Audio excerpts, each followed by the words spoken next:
Boldwood presents Tainted Love, written by Laura Carter and read by Gemma Lawrence. Chapter 1. Gregory. Heavy rain blasts my face as my feet pound the path through St. James's Park. It mixes with sweat and saturates the light grey hoodie pulled over my head.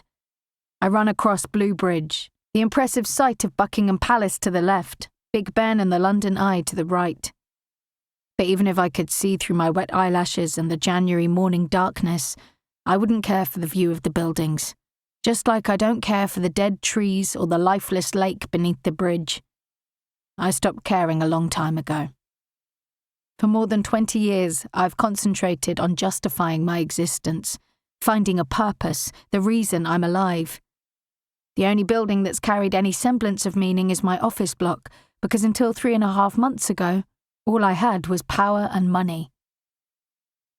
3.5 months ago, I found my reason to live. I found the reason blood runs through my veins, the reason my heart beats. Now she's gone. Each day I extend my running route and lengthen the time I spend in the gym when I get back to my apartment. I stay in there, beating the shit out of the punch bag until Jackson forces me to stop. I keep running and punching until my mind is crushed by a lack of oxygen and my body is physically drained. For those final 10 minutes, before I either stop or pass out, I have nothing left to give. My mind and body are numb, but my heart pounds in my chest, and it's the only way I know I'm still alive. I used to have nightmares when I was a kid. Sometimes I still do. Countless nights, I've come close to dying in my subconscious. That's the thing about your consciousness. It always takes over just before you fall from the cliff, get hit by a train, or get beaten to death by your father. But it wakes you up. No matter how much you want that train to smash straight through you, your consciousness wakes you up like it's doing you a fucking favour. It's not. It returns you up into a living hell. 3.5 months ago, I started to believe in dreams. That dreams could exist where you don't come close to dying every night, where you don't want to die. Then that dream turned into a nightmare. Slowly, surely, the way it was destined to do. 5 weeks ago, that's when I saw the train coming at me down the tracks, when I realised she couldn't take any more, that I'd mounted enough of my shit on her, that I'd broken her. When Scarlett took that call and when she got on that plane, I willed my subconscious to let the train hit me. But it didn't. After 30 years of nightmares, I woke to the worst version of hell yet. And I only have myself to blame. I shouldn't have dared to dream. When she walked into my boardroom, I should have let her be. I didn't, and this is my penance. This is what I deserve. I let myself taste goodness, and now the black I see every day is a darker shade. I don't encounter another soul as I run the loop of St. James's Park, then along the tree-lined path between the grass verges of Green Park and into Hyde Park.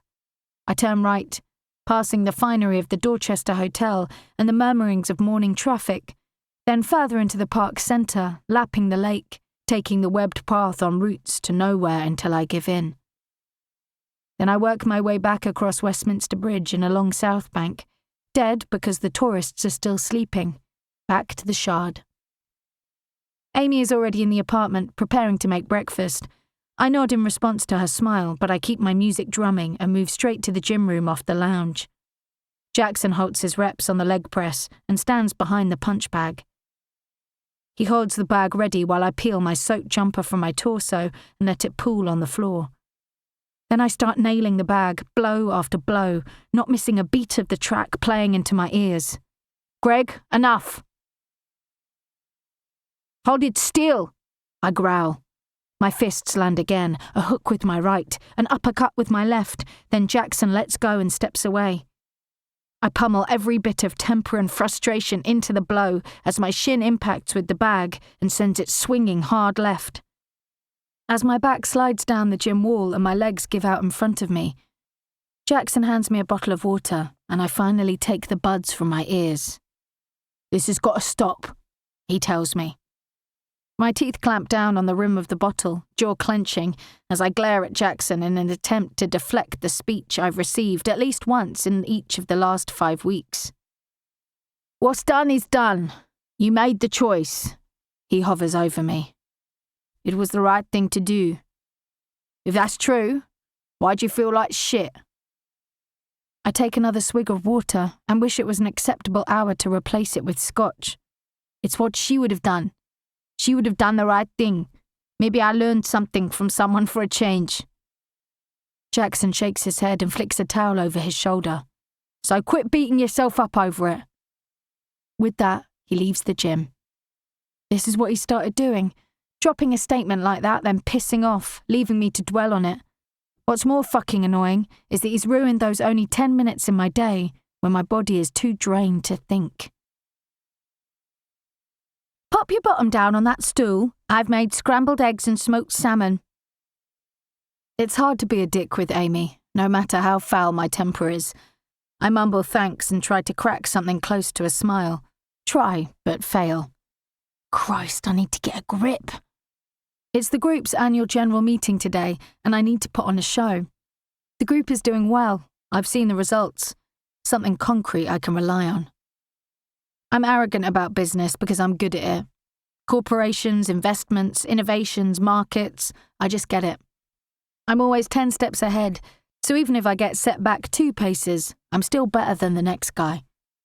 Regardless, my board and my shareholders expect to hear from their CEO today, the other Gregory, the version of myself I rely on to mask everything else. He's a good Amy. She blushes at the compliment. I envy her. She cooks and cleans for me, looks after her children. I'd stake money on the fact she's a good mother, takes care of her husband. She doesn't want anything more than she needs, and she's happy. After placing my cutlery at 6 o'clock and scrolling the 3 emails that have landed on my phone in the time it took me to eat scrambled eggs and drain my coffee, I nudge my plate towards Amy and lift a foot to the rim of my breakfast stool. Laces tied, grey trousers adjusted, white shirt cuffs tweaked to lie just lower than the cuff of my blazer, I'm ready to perform. Hold the phone, mister. What would you like for dinner? Amy calls. Hold the phone. For the first time in days, I genuinely smile. It was the night of the hunt, opening meet of the season, another thing I got wrong. Scarlett was pissed at me for ignoring her all night, for buttering up Adriana to get to her husband, a private equity investor. Then William's sister Charlotte nearly went to bed with some arsehole, and I swear I could have killed him, would have, if Scarlett hadn't put those damn beautiful eyes in front of me. She was reeling from everything that happened when I found her sitting on the 4-post bed in our room. It killed me seeing her like that again, a mess because of me. But just like every time I screwed up a saying, she couldn't resist giggling when I said, "Hold the fort?" "You mean hold the phone," she said. I knew it was, but after the first time I got one of her English sayings wrong and she laughed like an angel, I just kept doing it. And she laughed every time, the sweetest sound.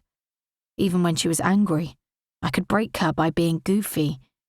It became a sort of addiction. As much as it wasn't like me, that sound could melt me, so I guess she found a side to me I hadn't known myself before her. Whatever you like, I tell Amy. Surprise me. I really couldn't care less. Ooh, I'll go for one of your favourites in that case. Lawrence, as chair of the AGM, declares the meeting quorate.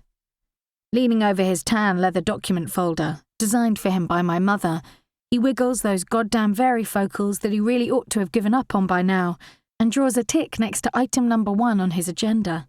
He has a slightly larger information pack than the other 12 directors around the table, including me. Christ knows what extra stuff he has in there. It's probably packed out with blank pages, but the AGM is his big event. Batman has a cape, Spider-Man shoots webbing, Lawrence has stacks of wasted trees. God help any man who stands in the way of Lawrence and his agenda, or who asks him to go paperless. Agenda item number 1, previous year's performance and financials. 1 January 2025 to 31 December 2025. Gregory? He lifts up his specs to rest on top of his head and looks up at me. I'll never understand why people do that, like they're standing on the deck of a yacht, Monaco sun blazing down, and the varifocals are a shaded pair of Tom Fords. Lawrence is in the boardroom of GJR apprentices in the middle of London City, and it's raining outside. Sipping coffee is a good tool.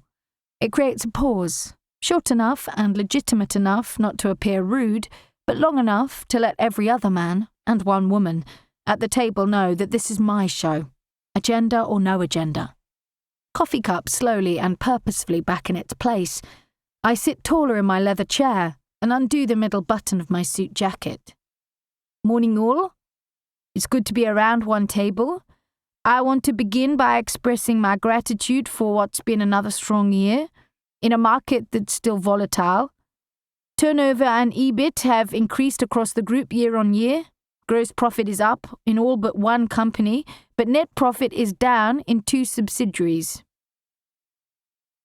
I nod once to Williams, who sits to the right of me, looking sharp in a navy pinstripe, but for that mass of intentionally messed up, dirty blonde, which is going to have to go. A daddy-to-be can't look like a student. Having said that, nor should a man of 32 years. One glance and a nod is all it takes. Williams and I work like a well-oiled machine, most of the time. He clicks through the next slide on his laptop that's being projected onto a large screen. There's no need to close the black blinds across the floor-to-ceiling windows, because London's ominous sky is providing us with all the darkness we need. But he does turn out the ghastly fluorescent lights. A graph depicting the gross profit of all companies in GJR Holdings Limited is displayed. I dip my head once more, and Williams moves to the next slide, a close-up of the 2 companies with falling net profit from last year. GJR Communication Solutions seems as good a place to start as any. As you know, this is primarily a vehicle for research and development. I gesture to Mark Fleming, a stereotypical Scotsman with red hair and freckles, a stocky chap. Looks untidy in a suit, much happier behind a desk in a pair of jeans and a thick check shirt, developing new software, or lying on his back fixing up a new machine. Mark, you can fill in the detail when we work around the table, but suffice to say, last year was one of generation. Profit won't be realised on our latest project before Q4 this coming year, at best. Aye, all right, Gregory. Moving on to Constant Sources. This is an English incorporated company with offices in England and France. Nick Henshaw, as you all know, retired his directorship 2 months ago. Since then, Tim and Jean-Paul have been taking care of operations. Which of you will be picking up the presentation? I will, Gregory. Jean-Paul is still brown-nosing after the episode with Nick. He knows the only reason I kept him and Tim is because they do a good job with that company. He also knows one wrong move and he's gone. The floor's yours. Williams clicks over the slide presentation to a graph I've already seen, and Jean-Paul starts talking through figures, justifying the drop in net profit with various R&D investments. To everyone else, I'm focused on the screen, but her face comes to mind. The look in her eye when she asked me, why, when I told her she needed space to think, away from me, to decide if she wanted to be with me. On some level, I think I wanted that to be the case. In truth, I knew as I was typing an email to her boss, telling him Scarlett wanted to take the Dubai secondment, that her stubbornness, her pride, her insecurities about me would make her end it. She was right when she called me a coward. I took the easy way out because I couldn't bring myself to say it. I couldn't tell her I don't love her. It's never been a problem before. When women have swooned and fallen in love with me in the 5 minutes I've kept them around, I've told them straight. The thing is, I can't fall in love. I won't fall in love. I've loved people. I've loved 2 people, and that turned to shit. My mother nearly died being beaten to a pulp by my father, all because of me, because I hid. And the other. Focus. It's the AGM. Jean-Paul, Constant Sources. It's called Black Diamonds. It's extremely similar to our game, Jail Run. It's a very similar concept, but Black Diamonds is cheaper to download. It's burst onto the scene in a big way in just a matter of weeks, and it continues to grow. It would be fair to say it's going viral, and it could really put a dent in our Jail Run profit margin. Jean-Paul has moved on to his SWOT analysis for 2026. Strengths, weaknesses, opportunities, and threats on the horizon. Nick Henshaw is still fishing around, trying to get his claws on more money for the shares he sold back to the company when I forced him to resign. There's a threat I'm fending off. Who's the owner of the Black Diamond software, Jean-Paul? The question comes from Zara Vanderbilt Dolores, the only female director. Sometimes I wish there were 10 of her. She is shit hot. Really knows her stuff, gets markets and business. Her knowledge tears strips off some of the men, and God, she is vicious when she wants to be. She's in camp, you've got to be a bitch to get things done. I would have said that was true of all successful women before Scarlett. As a lawyer, Scarlett knows her stuff. She's quick and her advice is pragmatic. She's rightfully a high flyer, but she's not arrogant or nasty. She's territorial. She'll fight for the people she loves. But she won't hurt someone until she's pushed to the edge. She won't shit on someone just to get what she wants. Stick with it, Ryans. Eye on the ball. That's the crazy thing? Jean-Paul responds.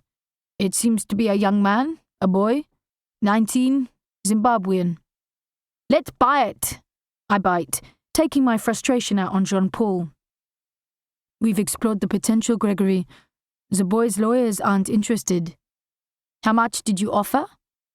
500,000? They wouldn't even speak to us. You want a job done properly. Set me up a meeting, I'll close it. We'll need a lawyer, William says.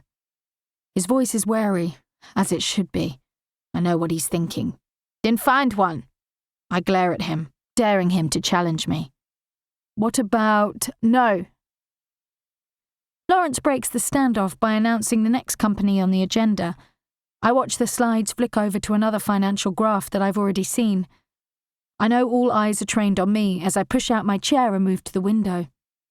The room gets back to business as I stare at the first drops of rain dusting the glass pane in front of me. She thinks she loves me. She doesn't know me. She knows the man who gets impossible tickets to the Dame Judi Dench play she's desperate to see. The man who whisks her away to a vineyard because she used to enjoy fine wines with her father. The man who flies her to the opera. I don't even know where that man came from.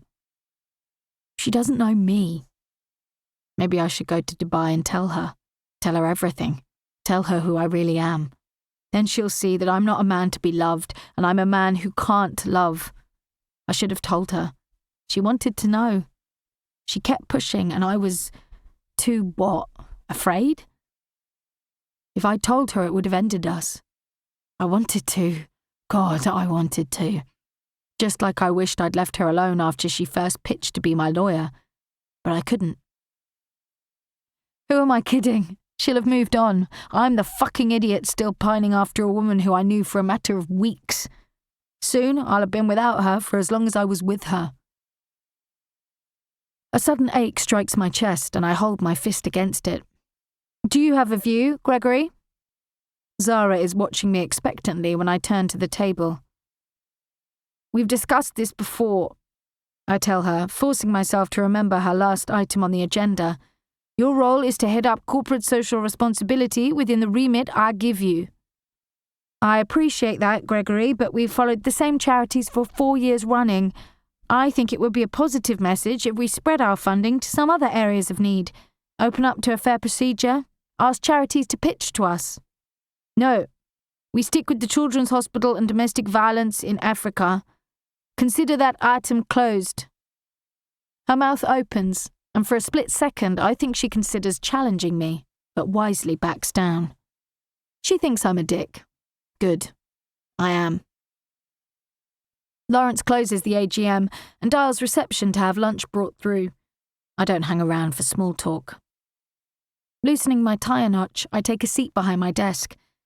The live feeds to the Dow Jones, FTSE and other markets in which I dabble are playing on flat screens around the room. On my screensaver, Scarlett looks truly mesmerising in her black gown, the diamond choker around her neck outshone by those devastating eyes. It's a press shot. We're on the red carpet outside my mother's house. The annual gala. That night. I remember how awkward she felt, how she didn't want to get out of the Bentley. She was nervous that she wasn't good enough to be on my arm. What a joke. She was the most beautiful woman at the gala. Screw that, she is the most beautiful woman I've ever known, inside and out. That fucking constant dull ache starts throbbing in my chest again. Greg? Williams opens my office door and walks straight in. Where were you today? Because you weren't in the AGM. I sigh, not shifting in my chair. I'd already seen the papers. He takes a seat on the opposite side of my desk. I'm not in the mood, Williams. Well, you're never in the mood, so now seems as good a time as any. Amanda speaks to her every day, Greg. She's a mess. She loves you. She's in love with you. She doesn't know me. It's over, Williams. Done. She's better off. She just doesn't know it yet. Now we need to talk about that hair of yours. Changing the subject. Too right. Changing it to something you can control. That hair has got to go before you're dead. You look like a fucking gap year student. He chortles, and despite myself, my lips turn up too. Speaking of which, we had our first scan. Want to see? He pulls out his phone and shows me a black and white image, a picture of a large baked bean. But he's beaming at me, so proud he might burst, so I smile back. That's a very cute bean. I'm pleased for you. We talk for 5 minutes about the bean and how Williams is coping with Amanda moving into his place. Then he leaves, and I can get back to staring at the image on my screen. Everything about her is perfect and effortless. She's a natural beauty, not like the women who bat their lids in restaurants, bars, wherever I go, or half the receptionists in this place. All those women see is my exterior and my money. I came close to falling in love with her. Too damn close. But it could never be true. I don't fall in love. She made me want to be something I'm not. She made me want to be a decent person, and hell, I wanted to tell her the 3 words she was so desperate to hear. But it would have been a mistake. I knew the night she got drunk and told me about the Dubai secondment. I knew then, if she couldn't see it for herself, I had to make sure she went. We had to get the murder charge over with first. She had to see that the CPS wouldn't charge me, that we'd be free because no matter which one of us took the fatal shot, it was self-defense. My father would have killed us. She had to see that so she could move on, knowing she'd done the right thing in the eyes of the law. Then she told me she wanted to confess to sending my black past to hell. She wanted to save me, again. It tore me up inside, the thought of losing her. The thought of her locked behind bars for doing nothing other than falling in love with me and getting caught in my web of darkness. When John Harrison called with the CPS decision, everything came crashing to me. Everything I'd felt for the last 20 years. I hadn't cried since I was 10 years old, but holding her in my arms, knowing it was over, that she could move on, and, yes, that I hadn't lost her, I sobbed. I couldn't stop the tears from fucking falling. I knew then. I knew I was going to send her away because I'd let it go too far. She's better than me. I shouldn't have taken her to the opera. It was selfish. I convinced myself it was for her, so she could have one night, the fairy tale. But damn it, I just couldn't let her go. And all night I fought with myself. I had to remember the plan, but Christ, I wanted to say those 3 words she needed to hear. I wanted to say them so much that to not killed a part of me I didn't know was alive. Chapter 2. Scarlett. I made the right decision to take the first flight out, checking into an airport hotel once I left the Shard. I held it together long enough to look sane at check-in. Then I got to my room and broke down. At some point, sleep took over, because when reception called to wake me from my taxi to Heathrow early the next morning, I was still dressed. That was 5 weeks ago. I've gotten better. Since the first week, I haven't cried myself to sleep every night. Now grief comes over me only in waves, though when it comes, it brings with it the same excruciating pain in my abdomen and the same crippling ache in my chest. I've developed a routine in Dubai. Sunday through Thursday, I'm in the hotel gym around 5 a.m. I mull over the international newspapers in the main restaurant and take coffee with breakfast. Then I head to Mr. Guerreur's office around 8. With 2 deals running concurrently, I have more than enough to keep me busy all day. I've gotten used to the dry heat I'd found stifling when I took my first steps on Middle Eastern ground. Despite the winter, the temperature is in the mid-20s Celsius and a dramatic hike from the below freezing temperatures in England. After work, I call Sandy or Amanda, or both, and head to dinner. I try to rotate between the 4 restaurants in the hotel so I don't get bored of eating the same thing, although half the time I only push the food around my plate. In fact, the chef in Hoi An, the Vietnamese restaurant, has started giving me smaller portions so I don't insult him by leaving his food. Every dinner, every night except Thursday and Friday when it's rowdy, I head to the outdoor pool bar. I order a drink and sip it, sitting on a white leather sofa, staring out at the lights of the Burj Khalifa. The menacing spike of the building dominates the opulent skyline. Like everything in Dubai, it's big, it sparkles, and it screams money. On Thursdays and Fridays, I take my drink indoors, in Broadway, a 1940s New York-themed restaurant bar. Quirky dark wooden rails separate sections of the bar, and there's a stage at one end of the room where theatre shows take place. It's different to the marble floors and elegance of the other public areas of the hotel. Tonight is Thursday, so I've enjoyed 2 small plates in the Michelin-equivalent Indian restaurant, and now I'm making my way into Broadway. I spot Paddy behind the bar and give him a half smile, then hitch up the hem of my tight-fitting dress and slide onto a stool in the corner of the bar, placing the toes of my strappy heels on the rim. The lights are dimmed for a production of Chicago that's about to start. Paddy finishes making a Manhattan by topping the drink with a maraschino cherry, then slides it towards a waiter to serve. "Hey, lady," he says with his cute Dublin accent as he makes a beeline for me, tossing a white cloth over his shoulder. With the back of his hand, he knocks a rogue brown hair back into his messy mass of chin-length waves. He rotates shifts between the hotel's pool bar and Broadway. He doesn't like working in the pool bar when the DJs are pumping out tunes on Thursdays and Fridays, so he moves to Broadway those days. He's not, incidentally, why I rotate, but I can't deny it's nice to have someone to talk to. "Hi, Paddy, how are you?" "Not bad. Tired. I've already worked breakfast and lunch today. How are you doing?" "Fine." He shakes his head on a short laugh. "The lady is always fine. I'm not in the mood for counselling, Paddy." "You never are, sweetheart, but one day you'll tell me you broke your heart." I lean a forearm on the bar and turn my stool, subtly angling away from him. "What makes you think I have a broken heart?" "Oh, let me see. You sit alone every night looking miserable, nursing 1 cocktail for an hour. Sometimes 2 cocktails on a weekend, heaven forbid. You never want to talk about it. You're always fine, and those eyes of yours drift off to another place. Expats come to Dubai for 2 reasons. 1, tax relief, and you're not getting that whilst you're on secondment. 2, to cure a broken heart." Well, I drink alone because you're the only person I really know in Dubai. I am fine, and I drift off because your conversation is monotonous." "Oh, she's feisty tonight. I like it," he says with a cheeky wink, making me laugh. "Dry or dirty?" "What did I have last night?" "Dirty last night, dry the night before that, dirty the night before that, dry the night before..." "Okay, I get the point. Dry then, please." "Sure thing."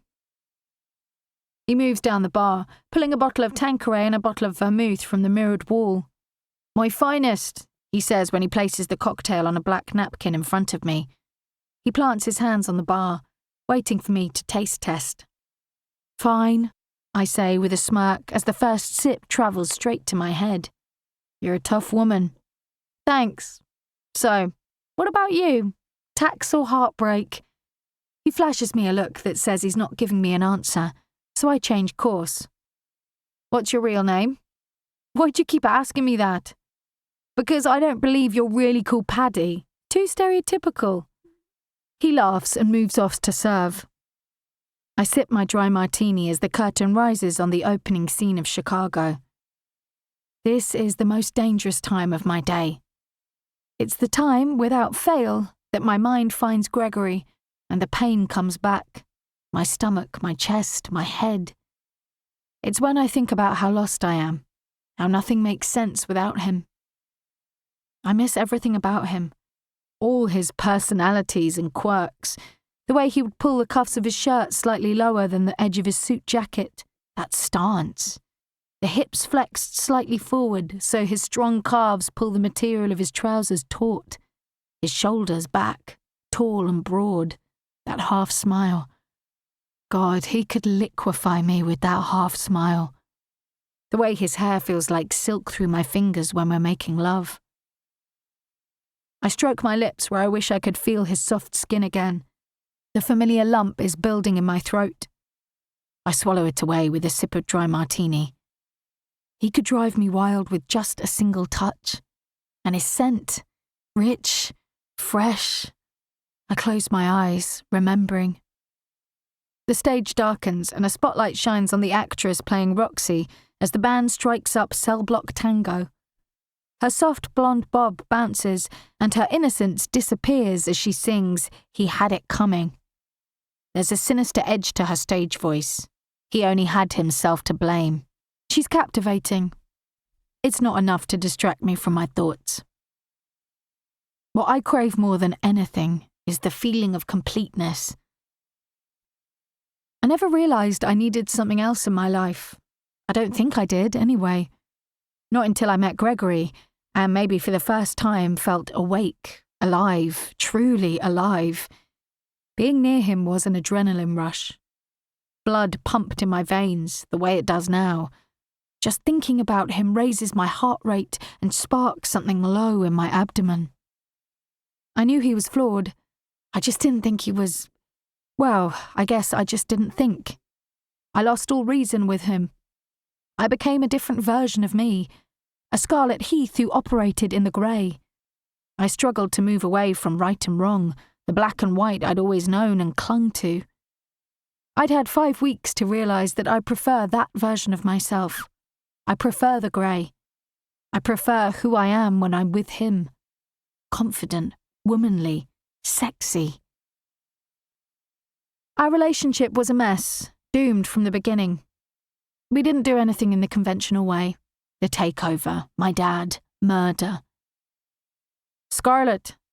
I jump as Paddy's voice brings me back to real time. Yes? Here.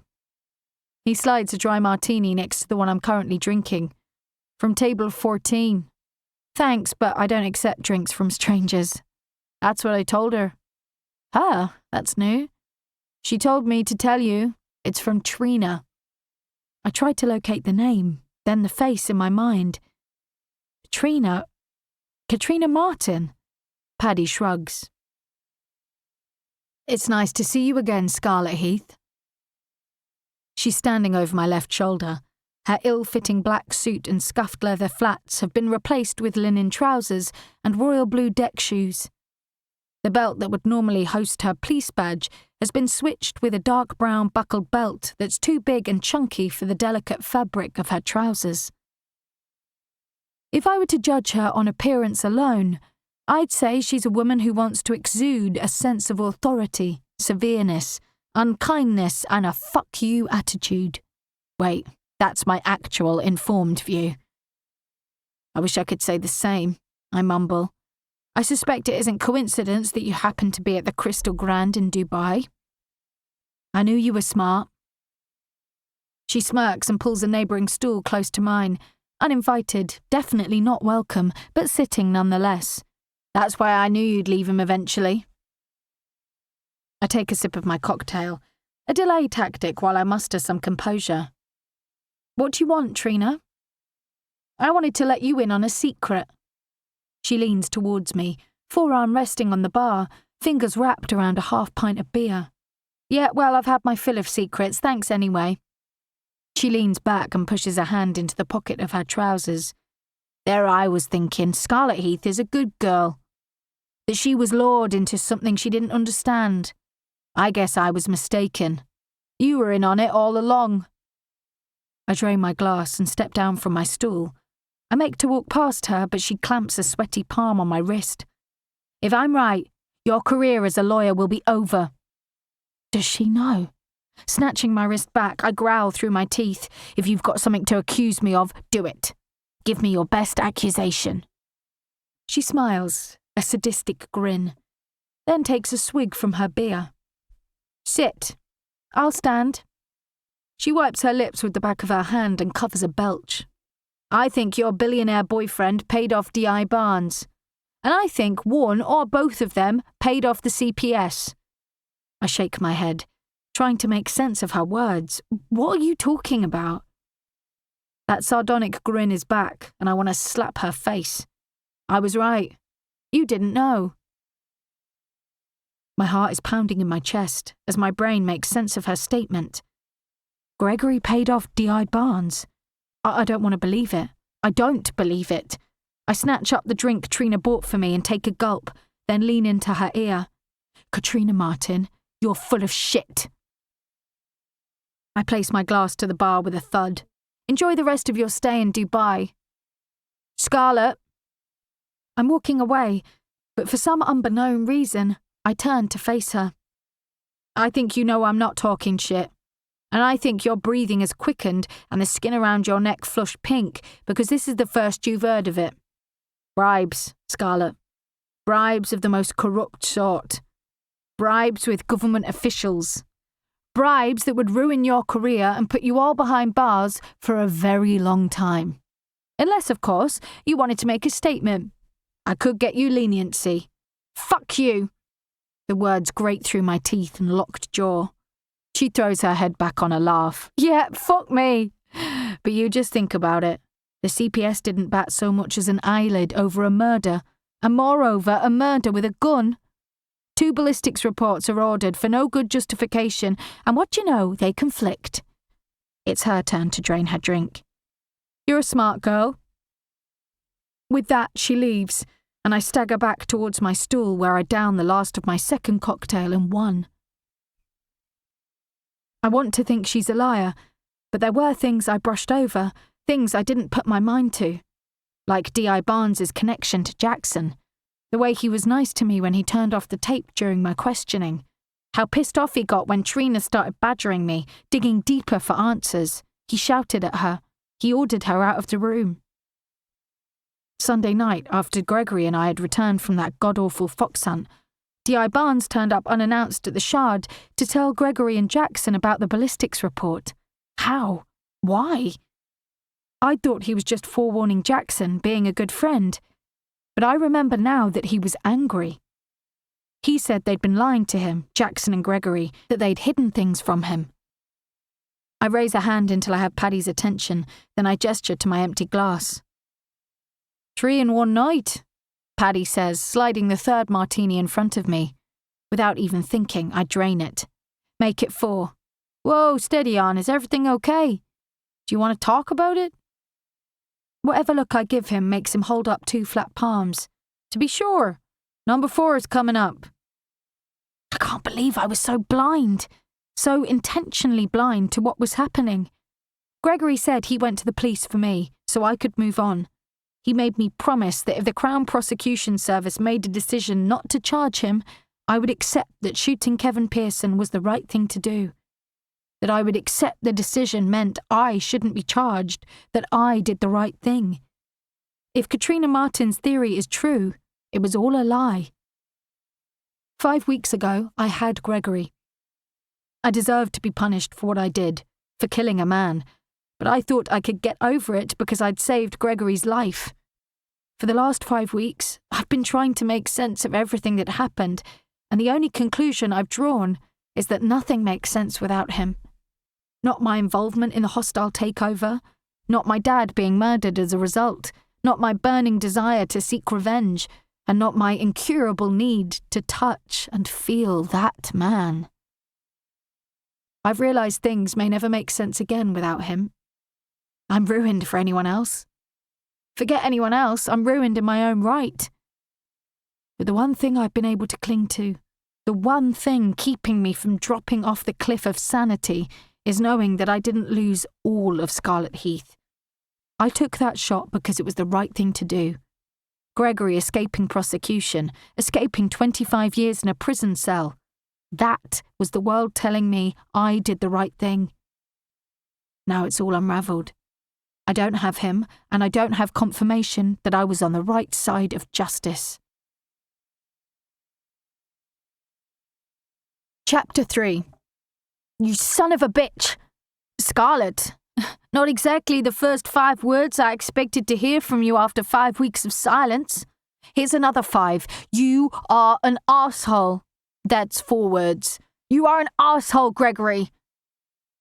He sighs, and despite my fury and trembling hands, I can't help wondering where he is, whether he's sitting or standing, whether he's in that pose and wearing that suit. A fact that adds to my rage. Scarlett, no, Gregory. Stop with your fucking lies. It's my turn to speak. Scarlett, I've never lied to you. Withheld the truth, then. Frankly, I don't give a shit because they both mean the same thing to me. Deceit. I don't sound like myself. My level of hatred and the filth leaving my mouth are surprising even to me. I'm as livid as I've ever been, and the 4 dry martinis I polished off are amplifying the effect. You know, for days after you ended us, I felt like my world had come crashing down around me.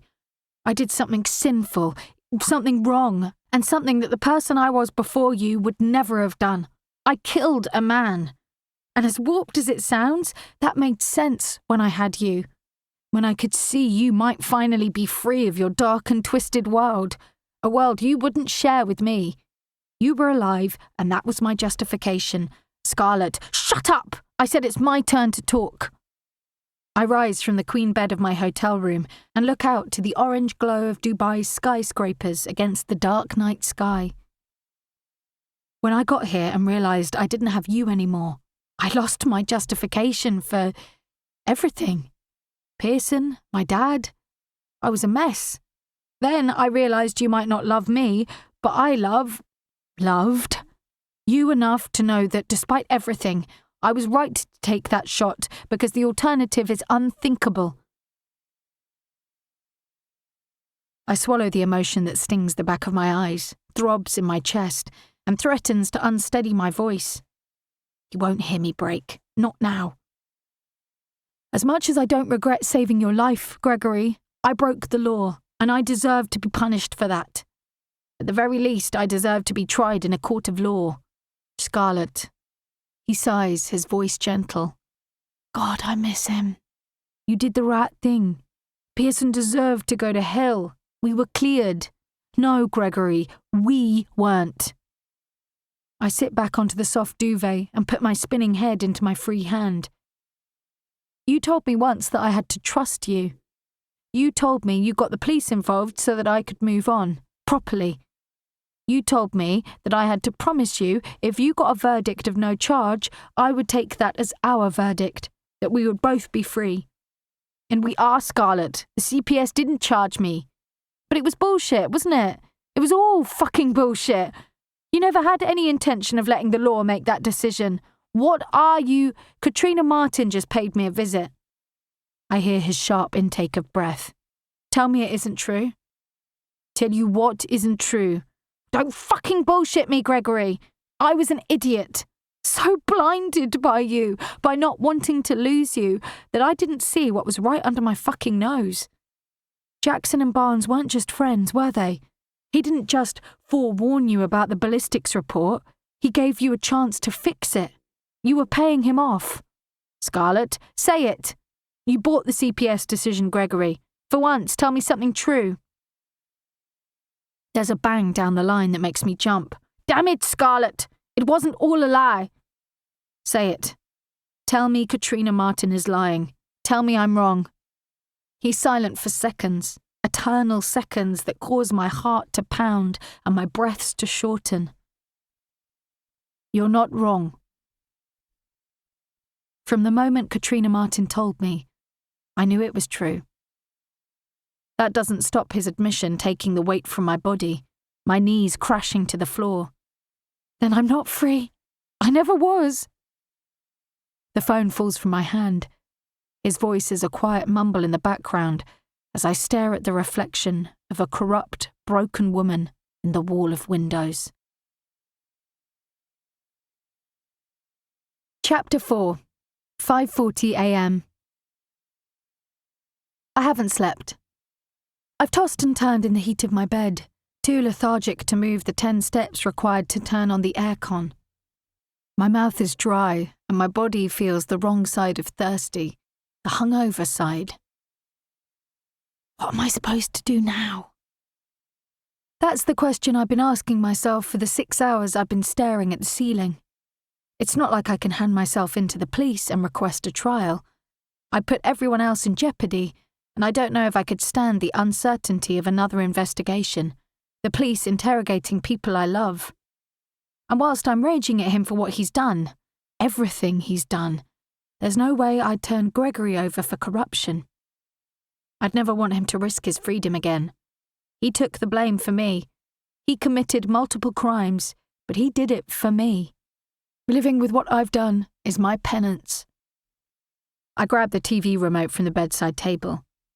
Crystal Grand homepage, teasing pictures of Crystal Grand Singapore, Crystal Grand Sydney, Crystal Grand Dubai News in Arabic, Dubai early morning soaps. Whoa, not soaps. Stuff that should not be shown on TV in my room. With a grumble, I throw the remote to the opposite side of my bed, where the duvet is in a ball from a heated tantrum about 2 hours ago.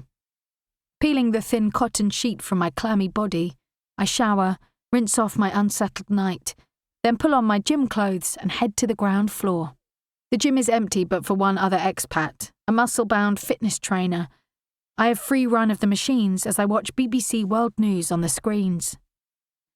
Cranking the treadmill up to a run, I hammer the belt with my feet and I try to focus on nothing but the sound of my breathing and the images of stock markets around the world.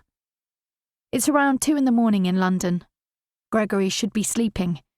I wonder if he's alone. My stomach churns at the thought of anyone ever being in his bed with him. I hold my blink for seconds until the only image I see is of him, naked in his satin sheets. I wonder if his nightmares have stopped. The tread automatically cuts out at an hour, so I move on to the stepper for 20 minutes, then the bike for a 10-minute cool-down. Any other Friday, I would probably have hit the outdoor pool for a few lengths too, but my dry martinis and lack of sleep are catching up with me. Instead, I stand on the poolside and dip my toes in the water. Mind if I join you? Paddy appears next to me wearing white trousers, shirt and shoes. Of course not. Why are you here so early? Volunteered myself for pool duty today, he says, leaning down to scoop a sample of water into a clear test tube. So you're here for tax breaks then? My very slight smile is more for his benefit than my own. Unusually for Paddy, he doesn't return the gesture. He puts a lid on his test tube and gives it a shake. Actually, no. Woman. He shrugs. I'm over it now. Mind sharing your secret? He offers me a pitiful curve of his lips, and I can't help but think how much I wish it was Gregory standing in front of me with his half-smile. I take it your guest was unwanted last night. I scoff into the sports cap of my water bottle. You could say that. Want to vent? I really don't. Well, if you change your mind, I'm around all day. They say we Irish men make the best listeners. Really? Who are they? He winks, a cheeky, very Paddy-like wink. Women. All women. I chuckle as he walks away, thankful for the only interaction I'm likely to have today, besides cleaners and maybe a waiter at lunch. I spend most of the day working from my hotel room, preparing additional inquiries of the construction company Mr. Guerrero intends to acquire, venturing as far as the lobby cafe. This is one of the most mundane parts of a corporate lawyer's job, endless due diligence. Who owns the company? Who owns the assets, the machines, the tools and the cement? Will the company be in breach of any contracts with suppliers or customers if the acquisition goes ahead? Are there any hidden red herrings that could impact the value of the company? I'm the lawyer on the ground in Dubai, but there's a team back at Saunders, Taylor and Chamberlain in London. Amanda is leading the due diligence from there, which has worked out great. She needed work and really could use a big deal before she goes off on maternity leave and her career flatlines for a couple of years. I needed support, and working together gives us more reason to talk regularly. As virtual as our relationship might be, she makes me feel less lonely out here. The downside is that Friday is supposed to be my weekend in the Middle East, but everyone is working in London, so I am too. The distraction probably isn't a bad thing. I shut down for the day at 4 and head out to wander the dry streets, which are practically empty because everyone is chauffeured in Dubai. The late afternoon heat is surprisingly welcome after the chill of the aircon in the hotel. I soon find myself barefoot on Jumeirah Beach, water lapping at my feet and sand gritty between my toes as I look out across the turquoise sea. A burnt orange haze lingers in the air, adding character to the horizon and serving as a constant reminder of the yellow desert beyond the wealth of the city. I'm so lost. A now familiar waiter clears the dinner plate from my table on the balcony of Broadway, visibly disappointed that I've only eaten half my fillet. As the first act of a 1950s-style rock and roll medley draws to a close, and I finish the last dregs of my dirty martini, Paddy appears. His bicep is tight under the short sleeve of his white cotton shirt, and his messy dark waves are tucked behind his ears.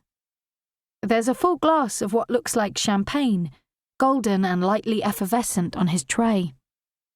"Hey lady, you look better than you did this morning. Wish I could say the same about you." He shakes his head with a short laugh. "So listen, your man there has asked me to bring this over." He gestures to the full flute with a flick of his head. I look to the bar and see a gathering of 6 people, no obvious drink gifters. "Thanks, but no drinks from strangers," he says in a mocking, bored voice that sounds almost mid-yawn. "I told him what you'd say. Yet you're still standing here with a drink for me. He tipped me more than I'll earn in my shift to bring you this particular drink. What is it?" Hand on the stem of the glass, he flashes me a mischievous grin. "Before I tell you, I've got to know. If I'd asked you on a date, would I have had a chance?" I feel my cheeks heat as I smile. "You mean, would I have been your rebound expat?" He laughs. "To be sure." "I don't think 2 broken hearts make a whole one, Paddy." He nods, one curt move. "It's Paul Roger 2002, he says, placing the drink in front of me with a small napkin that's been folded into a triangle. My stomach tightens as I unfold the tissue, and I'm holding my breath as I read the one word written there. Aurora. My heart is pounding so hard it could break my ribs. It feels like it might have as I look back to the bar. And I find him. He's here, leaning on one forearm, sipping from a glass that I know is filled with scotch, as if the world isn't spinning on its axis faster than Lewis Hamilton laps Silverstone. His white shirt is rolled up to his elbows, 3 buttons open at the top, his muscles flexed beneath the silk. With one leg bent and resting on the low rail around the bottom of the bar, his cream